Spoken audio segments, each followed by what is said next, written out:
Ratusan peserta diwajibkan menjalankan protokol kesehatan sebelum pelatihan bencana dilaksanakan, mulai dari cuci tangan, mengukur suhu, dan masuk dalam bilik sterilisasi. Bertempat di markas Korem 083 Baladika Jaya, pelatihan penanganan bencana alam Gunung Semeru digelar. Kegiatan yang digelar selama 3 hari, yakni sejak 19 hingga 21 November 2020 ini, dilakukan untuk melatih kemampuan komandan dan staf dalam merencanakan suatu operasi.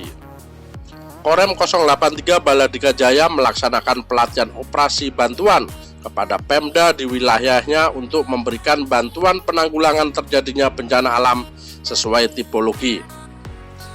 Dan Rindam 5 Brawijaya, Kolonel Infanteri Trenggono menyampaikan jika latihan ini dilakukan untuk mengantisipasi kesiapan personil dalam pencegahan dan penanganan jika terjadi bencana alam erupsi Gunung Semeru yang masuk wilayah Kabupaten Malang dan Kabupaten Lumajang. Memang latihan ini merupakan latihan simulasi, artinya kita tidak bisa memprediksi apakah Semeru nanti suatu waktu akan meletus atau erupsi.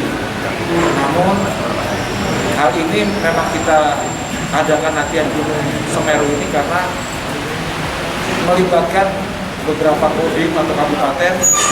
Tingkat koordinasi ini kan yang penting, baik koordinasi antar satuan bawah dalam kodim Lumajang maupun kodim Kabupaten Malang.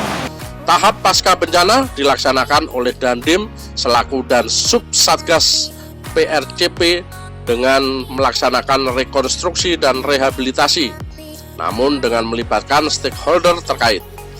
Hendro Sumardiko melaporkan untuk Times TV.